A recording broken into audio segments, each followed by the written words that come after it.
Assalamualaikum warahmatullahi wabarakatuh. Selamat pagi anak-anak. Salam sehat selalu untuk anak-anak semua. Semoga kita selalu dalam lindungan Allah Subhanahu wa taala. Anak-anak kelas 3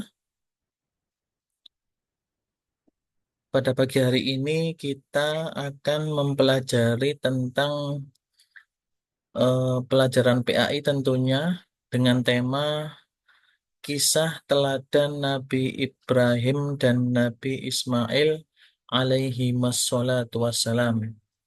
Ini nanti ceritanya seru anak-anak. Diikuti ya ceritanya ini. Dan diambil hikmah, diambil sebuah pelajaran dari cerita dua nabi, yang satu menjadi ayah, yang satu menjadi anak kandungnya. Nah, anak kelas 3 yang saya sayangi dan saya banggakan, dari UPT SD Negeri 131 Gresik. Sebelum kita memulai pembelajaran pada pagi hari ini, marilah kita berdoa kepada Allah. Semoga kita diberikan Allah pemahaman, hati yang lapang, dan ilmu yang bermanfaat dalam mempelajari dan memahami kisah-kisah para nabi dan rasul Allah. Mari kita membaca surah Al-Fatihah bersama-sama dan doa menuntut ilmu dan juga doa lapang dada. Semoga dengan doa-doa itu kita semua bisa menjadi anak yang soleh tentunya dan juga anak yang solihah. Anak-anak yang saya banggakan, mari mulai berdoa bersama. A'udzu billahi minasyaitonir rajim. Bismillahirrahmanirrahim. Alhamdulillahi rabbil alamin. Ar-Rahmanir-Rahim. Maliki yaumiddin. Iyyaka na'budu wa iyyaka nasta'in. Ihdinas siratal mustaqim. صراط الذين أنعمت عليهم غير المغضوب عليهم ولا الضالين آمين. رضيت بالله ربا وبالإسلام دينا وبمحمد نبيا ورسولا. ربي زدني علما وارزقني فهما. ربي اشرح لي صدري ويسر لي أمري واحلل عقدة من لساني يفقه قولي برحمتك يا أرحم الراحمين. Oke anak-anak, kelas 3 di pembelajaran PB yang ke-12 ini, semester 2 tentunya, kita ucapkan Bismillahirrahmanirrahim. Pak Guru mulai ceritanya ya, disimak dengan baik, nanti dipahami, lalu diambil kesimpulan pembelajaran dan hikmah dari cerita Nabi dan Rasul ini. Dengan tema kisah teladan Nabi Ibrahim alaihissalam dan Nabi Ismail alaihissalam. Anak-anak tahu nggak siapa Nabi Ibrahim itu? Ya pasti tahulah, kan kalian pintar. Nabi Ibrahim itu adalah Nabi Allah yang membangun, bukan Nabi saja ya, Nabi dan Rasul Allah yang membangun Ka'bah pertama kali. Ka'bah itu di mana anak-anak? Di Makkah dong. Kalau kita mau ke sana ya naik pesawat, masa naik sepeda motor? Nggak bisa nanti. Apalagi naik becak, banyak meledos nanti, nggak bisa. Kita harus naik pesawat ke Makkah. Dan Nabi Ismail itu siapa? Nabi Ismail itu putranya, anak kandungnya Nabi Ibrahim yang ibunya bernama Sarah. Oke ya. Bukan, bukan. Maaf, maaf, Pak Guru salah sebut. Ibunya Nabi Ismail itu Hajar. Kalau Sarah itu ibunya Nabi Ishak. Oke, dalam pembelajaran ini kita akan mulai tentang satu, menelusuri kisah inspiratif Nabi Ibrahim dan putranya Nabi Ismail alaihi wassalam. Nabi Ibrahim alaihissalatu wassalam dan Nabi Ismail alaihissalatu wassalam Mereka adalah para nabi dan rasul, ayah dengan anak. Mari kita mempelajari nilai-nilai keimanan, pengorbanan, kesabaran, dan ketaatan yang dapat diterapkan dalam kehidupan sehari-hari. Oke, lanjut. Lanjut ya. Pengenalan tujuan, manfaat, dan urgensi dari mempelajari kisah Nabi Ismail, kisah Nabi Ibrahim alaihi salatu wassalam, dan kisah Nabi Ismail alaihi salatu wassalam. Satu, memperkuat keimanan kita kepada Allah dengan membiasakan sikap terpuji dan mengetahui kisah Nabi Ibrahim dan Nabi Ismail alaihi wassalatu wassalam dengan detail dan teliti. Anak-anak harus itu, apa namanya itu, semangat. Karena dengan mengetahui kisah Nabi dan Rasul, terutama Nabi Ibrahim alaihissalatu wassalam dan Nabi Ismail alaihissalatu wassalam ini, kita akan menjadi orang yang kuat imannya. Kenapa Pak kok bisa kuat imannya? Iya, karena nanti kita akan berpacu, bersemangat untuk mengetahui, mencari dan mencari tahu siapa sih Nabi Ibrahim itu, siapa sih Nabi Ismail itu. Begitu. Kalau sudah mengetahui gimana, kita akan terus naik ke pengetahuan, kita akan naik menjadi siapa sih sebenarnya dua manusia ini, siapanya Allah. Kalau sudah kita sudah sampai siapanya Allah, maka kita berdua akan mengetahui bahwa mereka adalah Nabi dan Rasul Allah. Itu masih satu, dua manfaatnya lagi. Dengan meneladani Nabi Ibrahim dan Nabi Ismail, kita akan menjadi orang yang apa ya? Kalau orang itu bisa meneladani, apalagi menerapkan keteladanan, kepribadian para nabi dan rasul di kehidupannya, maka manfaatnya satu, menurut Pak Guru, dengan meneladani, maka kepribadiannya akan menjadi orang yang lebih baik. Itu pasti.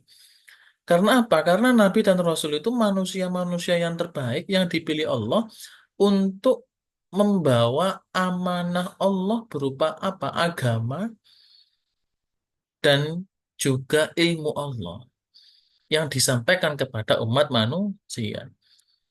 Dan yang terpenting adalah dengan memahami kisah Nabi Ibrahim dan Nabi Ismail alaihi wassalam, sangat penting untuk membangun karakter baik. Apa Pak karakter baik itu? Karakter baik itu adalah sikap, sifat, tindak tanduk, budi pekerti, akhlak yang baik. Kalau kita bisa memahami, apalagi yang saya bilang tadi, meneladani kepribadian para nabi dan rasul, terutama Nabi Ismail dan Nabi Ibrahim, maka akan menumbuhkan rasa terpuji, akan menumbuhkan jiwa yang baik, akhlak yang mulia, budi pekerti yang baik, tingkah laku yang baik, dimanapun kita berada. Berkahnya kita memahami kisah para nabi dan rasul. Kisah Nabi Ibrahim dan Nabi Ismail ini eh satu, kelahiran Nabi Ismail. Tadi Pak Guru sudah mengatakan Nabi Ismail itu anaknya, putra kandungnya Nabi Ibrahim. Ibunya bernama Hajar atau kalau di sini namanya Siti Hajar. Suatu ketika Nabi Ismail ini sudah remaja lah, sudah apa namanya, sudah ya bukan dewasa, masih remaja. Nabi Ismail ini diajak Allah, diajak ayahnya, maksud Pak Guru, diajak ayahnya untuk membangun rumah Allah yang bernama Ka'bah, Baitullah, sebagai tempat ibadah umat Islam kelak di seluruh dunia. Setelah itu membangunlah Nabi Ismail dengan Nabi Ibrahim ini di tempat mana yang sudah kita ketahui sekarang, ya kota Mekah itu yang ada Ka'bahnya. Itu dulu yang bangun pertama kali Nabi Ibrahim. Jadi Nabi Ibrahim itu manusia pertama kali yang membangun Ka'bah, yang membangun batu-batunya Ka'bah, pondasinya Ka'bah untuk sampai sekarang dijadikan umat manusia sebagai rukun ibadah haji. Tawaf, ya kan, mengelilingi Ka'bah itu. Itu dulu yang bangun Nabi Ibrahim anak-anak. Bukan nabi-nabi siapa, tapi Nabi Ibrahim dengan putranya Nabi Ismail atas perintah Allah Subhanahu wa taala. Jadi bagus sampai sekarang itu ya berkat berkat perjuangannya Nabi Ibrahim dan Nabi Ismail juga gitu loh. Itu jangan lupa. Itu adalah jasa dari Nabi Ismail dan ayahnya Nabi Ibrahim alaihi wassalatu wassalam. Yang ketiga, pengorbanan Nabi. Yang kedua ini disingkat Pak Guru menjadi satu tentang pengorbanan Nabi Ibrahim. Nabi Ibrahim suatu ketika Allah menyuruh Nabi Ibrahim lewat mimpi bahwa kesimpulannya Nabi Ibrahim itu disuruh Allah untuk menyembelih putranya yang bernama Nabi Ismail. Jadi kalau bahasa Jawanya digorok, disembelih kayak sapi disembelih itu loh. Kalau hari raya Idul Adha, raya korban kalau kata orang Jawa, itu disembelih. Siapa yang Allah suruh disembelih? Allah menyuruh Nabi Ibrahim bukan menyembelih kambing, menyembelih ayam atau menyembelih bebek. Kalau menyembelih bebek kan enak bisa dimasak. Allah menyuruh Nabi Ibrahim untuk menyembelih anaknya. Siapa anaknya yang dimaksud? Yaitu Nabi Ismail. Jadi Nabi Ismail itu disuruh Nabi Ibrahim itu disuruh Allah lewat mimpi 3 kali untuk menyembelih anaknya. Loh kok kalau sekarang mungkin nggak masuk akal. Masa ada orang siapalah raja atau siapa menyuruh kita menyembelih anak kita atau membunuh anak kita. Kan kita nggak mau. Tapi ini langsung Allah menyuruh Nabi Ibrahim lewat mimpi untuk menyembelih putranya yang bernama Nabi Ismail. Nah, pada saat itu anak-anak, Nabi Ibrahim ini sangat sayang sekali kepada putranya, cinta sekali.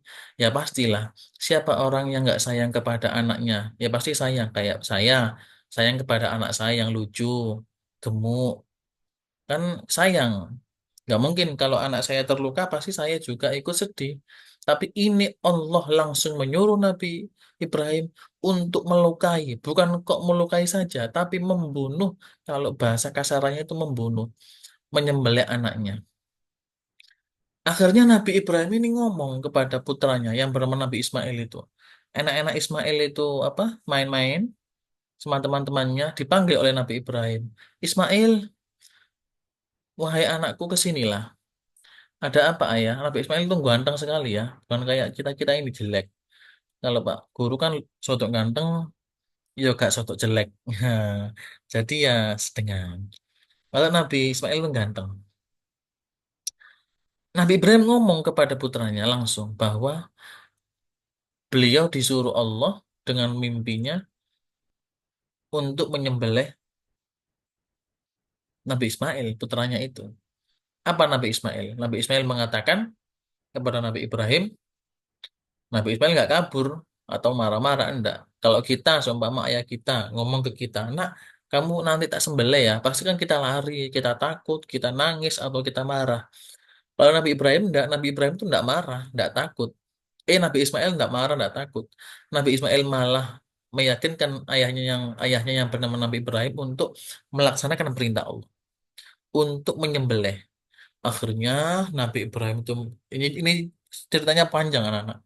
Disingkat Pak Guru supaya mencernanya lebih mudah. Nabi Ibrahim menuju sebuah bukit.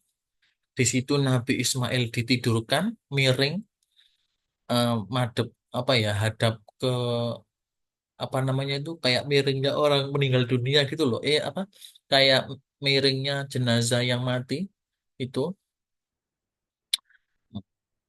miring sudah miring gitu. pedangnya Nabi Ismail itu sudah sampai leher sini. Pedangnya Nabi Ibrahim sudah sampai leher. Nabi Ibrahim langsung mengatakan, Bismillahirrahmanirrahim. Allahu Akbar, Allahu Akbar, Allahu Akbar, walillahil hamd. Seperti yang sekarang takbiran itu loh. Allahu Akbar, Allahu Akbar, Allahu Akbar. Lah itu aslinya dulu itu lafaz yang diucapkan Nabi Ibrahim ketika menyembelih anaknya. Ketika pedangnya Nabi Ismail ini pedangnya Nabi Ibrahim ini udah sampai di lehernya Nabi Ismail, sudah mau di crack gitu, sudah mau digorok.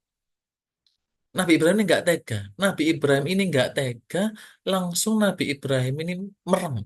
Karena nggak tega melihat anak EDW digorok. Nggak tega melihat anaknya sendiri dibunuh, disembelih. Ya siapa yang tega? Siapapun nggak tega, pasti juga nggak mau kan begitu. Kalaupun ada begitu ya ditangkap polisi kan. Kalau sekarang pembunuhan itu. Ketika Nabi Ibrahim merem itu, Nabi Ismail sudah siap disembelih, muncratlah darah dari pedangnya atau dari kepala yang dianggap menjadi kepala atau lehernya Nabi Ismail. Setelah Nabi Ibrahim melek, matanya dibuka, melihat, ternyata Nabi Ibrahim kaget. Loh, ternyata yang mati, yang disembelih itu bukan anaknya Nabi Ismail, tapi putranya. Bukan putranya, tapi kambing. Di dalam sejarah-sejarah, para ulama mengatakan bahwa kambing yang disembelih Nabi Ibrahim itu adalah kambingnya Habil. Di dalam sebuah hadis Rasulullah, di dalam cerita-cerita sejarah-sejarah itu, para ulama mengatakan bahwa kambing yang disembelih Nabi Ibrahim sebagai gantinya pengorbanannya Nabi Ismail itu adalah kambingnya putranya Nabi Adam yang bernama Habil. Jadi kambing dari surga, domba dari surga, ini saya bahasa Jawa ini wedhus lah. Bahasa Indonesianya kambing atau domba lah. Malaikat disuruh Allah untuk mengambil domba, satu dombanya Habil yang di surga itu ditaruh di tempatnya Nabi Ismail. Nabi Ismail diangkat malaikat untuk selamat gak disembelih.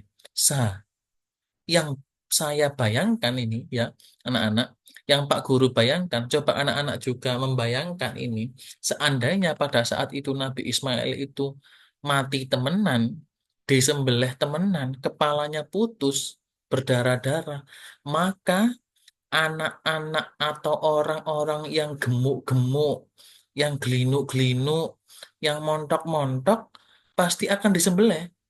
Pasti itu. Karena apa? Karena meniru Nabi Ibrahim menyembelih putranya. Kok untung Gusti Allah itu apa? Mengganti pengorbanannya, kesabarannya Nabi Ismail yang mau disembelih ayahnya dengan dombanya Habil yang diambil dari surga. Kok seumpama Nabi Ismail mati temenan? Nah, anak-anak, maka ya anak yang gelinuk-gelinuk, gemuk-gemuk, gemo-gemo itu disembelih semua, lucu-lucu itu. Loh iya, jangan tersenyum, jangan guyu-guyu ini beneran. Nanti akan disembelih semua ya. Kalian yang gemuk-gemuk, perut-perutnya yang gelinuk-gelinuk itu, lucu-lucu itu. Bisa-bisa orang tua kalian nangis-nangis. Itu pengorbanan Nabi Ibrahim dan Nabi Ismail. Selanjutnya, sikap keteladanan, iman, rela berkorban, sabar, hormat, dan patuh. Dari cerita yang Pak Guru sampaikan tadi sudah mencakup, sudah apa namanya itu merangkum semua sifat ini, sikap keteladanan ini. Di situ ada iman. Iman, keyakinan Nabi Ibrahim dan anaknya Nabi Ismail akan perintah Allah. Rela berkorban, pengorbanannya Nabi Ibrahim dan Nabi Ismail yang mau disembelih. Masa ada ayah membunuh anaknya, menyembelih anaknya, kan nggak ada kalau nggak Nabi Ibrahim dan Nabi Ismail. Rela berkorban. Nah, korban kita apa? Ayam, PT, disembelih kayak korban. Nggak boleh dong. Ya beli kambing. Kalau korban PT itu bukan korban ya, bukan hari raya korban, tapi disembelih biasa, dibuat sate, sate ayam namanya. Sabar. Nabi Ibrahim dan Nabi Ismail itu sabar, hormat dan patuh pada orang tua. Nabi Ibrahim dan Nabi Ismail itu sabar, diuji oleh Allah untuk apa ya, menyembelih anak dhewe iku lho, kok sabar, kok gelem. Kok Pak Guru ya mau. Anaknya Pak Guru lucu kan. Anaknya Pak Guru kan lucu, glinu-glinu, lemu-lemu gitu. Jadi kan nggak tega kalau disembelih nanti gimana? Ya kasihan kan. Dan juga pasti ditangkap polisi gitu loh kalau zaman sekarang ya. Hikmah dan hikmah dan dan pelajaran. Kepatuhan pada Allah, kisah Nabi Ibrahim dan Nabi Ismail mengajarkan kita untuk selalu patuh dan tunduk pada perintah Allah Subhanahu wa taala. Memang anak-anak terkadang perintah Allah itu ya, terkadang berat ya kan? Terkadang berat bagi kita perintah Allah itu ya. Contohlah sholat subuh kan abot, ya kan berat. Enak-enak kita tidur turu-turu, enak-enak turu, disuruh disuruh Allah bangun untuk sholat subuh kan ya itu kan termasuk godaan buat kita. Dan juga pengorbanan Nabi Ibrahim menunjukkan betapa besar cintanya kepada Allah dan ketaatan kepadanya. Di saat Nabi Ibrahim itu menyembelih Nabi Ismail, Nabi Ibrahim itu di saat itu besarnya cintanya, sayangnya kepada Nabi Ismail itu sangat besar. Sangat besar sekali. Makanya Allah menguji Nabi Ibrahim dengan menyuruh menyembelih anaknya itu. Allah itu menguji, mengetes dulu, mengetes Nabi Ibrahim. Ibrahim iki lebih sayang anake opo lebih patuh pada Tuhannya. Gitu loh nak. Maksudnya pelajarannya bisa diambil. Kayak sampean sayang ambek dulinane, tak sayang ambek ngaji. Nih, ketika ngaji atau waktu sholat sama dulinan. Dulina dipanggil orang tua, Syauki atau Denis atau Ilmi ngaji. Mau HP-an naik, tulinan naik loh. Itu berarti sampean harus milih sayang ngaji, nek sayang ngaji, gelem ngaji berarti taat sama Allah, patuh nang Allah, tapi nek tulinan naik, HP-an naik, gak patuh nang Allah, tapi patuh nang setan, tulinan terus, gitu loh. Terus kesabaran, hikmah dan pelajaran kisah ini mengajarkan kita untuk selalu bersabar dalam menghadapi cobaan dan ujian. Hidup ini anak-anak kelas 3 untuk pelajaran 12 ini, hidup ini anak-anak mungkin belum merasakan ya apa namanya itu kadang cobaan ujian. Terkadang orang tua kita yang merasakan. Mungkin ada orang tuanya anak-anak yang sedang apa namanya dikasih Allah cobaan sakit, ada yang dikasih Allah cobaan nggak punya uang, ada yang dikasih Allah cobaan ayahnya ibunya nggak kerja, ada yang dikasih cobaan apalagi giginya ompong, ada yang dikasih cobaan lagi apa macam-macam lah. Orang itu cobaannya sendiri-sendiri. Jadi hikmah dan pelajarannya itu kepatuhan pada Allah, pengorbanan dan kesabaran ada 3. Dan yang terus untuk saat ini penerapan sikap keteladanan dari kisah Nabi Ibrahim dan Nabi Ismail itu apa, Pak? Ya ada 4 lah. 1 iman, 2 kesabaran, 3 pengorbanan, 4 hormat sama dengan tadi ini yang diceritakan Pak Guru tadi. Dan yang terakhir, ini masih ada 1 lagi nilai-nilai aplikasi refleksi aplikasi nilai-nilai Islam. 1, pelajari, terapkan, dan refleksikan. Maksudnya, dari cerita, dari pembelajaran, dari kisah yang saya tadi sampaikan, anak-anak renungkanlah, pelajarilah, dan teladanilah Nabi Ibrahim dan Nabi Ismail itu. Dalam hal apanya, Pak? Lo tadi, dalam hal keimanannya, dalam hal kesabarannya, dalam hal pengorbanannya, dalam hal kepatuhannya. Nabi Ismail patuh sama orang tua, tapi catatannya 1, dalam kebaikan. Gitu ya. Yang kedua, diterapkan. Ditiru maksudnya, dipraktekkan nilai-nilai positif yang terdapat dalam kisah Nabi Ibrahim dan Nabi Ismail itu ayo ditiru. Apanya Pak Guru yang ditiru? Ya 1, kesabarannya boleh ditiru.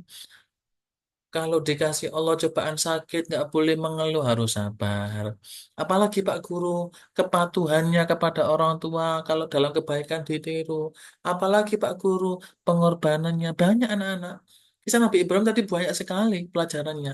Yang ketiga direfleksikan bagaimana kita dapat meneladani sikap dan perilaku mereka. Yang terakhir, dari pertemuan pada kali ini anak-anak, kita sampai pada kesimpulan dan pesan moral. Kesimpulan dan pesan moral yang terdapat dalam kisah Nabi Ibrahim dan Nabi Ismail. Satu, kisah Nabi Ibrahim dan Nabi Ismail mengajarkan kita tentang keimanan, pengorbanan, kesabaran, hormat, dan ketaatan kepada Allah Subhanahu wa Ta'ala. Dua, pesan moral, jadikan kisah mereka menjadi teladan untuk membangun karakter, sikap, sifat, budi pekerti kalian yang mulia untuk mendekatkan diri kepada Allah.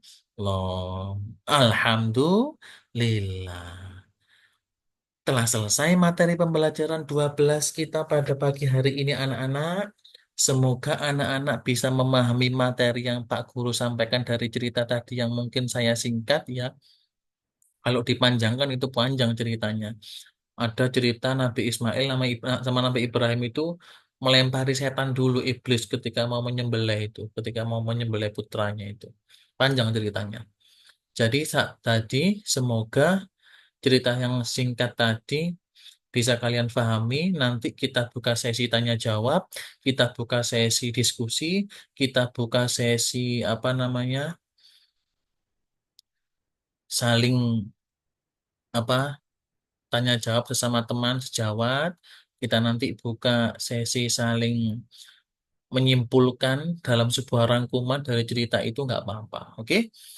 Demikian pembelajaran materi 12 tema tentang mengambil kisah teladan Nabi Ismail dan Nabi Ibrahim alaihi wassalatu wassalam. Pak Guru mohon maaf apabila ada perkataan atau penyampaian yang kurang tepat. Mungkin itu adalah kesalahan atau kelalaian dari Pak Guru. Semoga kalian juga mendapatkan pemahaman yang cukup untuk memahami cerita ini dari apa yang Pak Guru sampaikan. Terima kasih anak-anak, sehat selalu. Semoga kita selalu dalam lindungan Allah dan semoga anak-anak semua mendapatkan ilmu yang bermanfaat. Wassalamualaikum warahmatullahi wabarakatuh.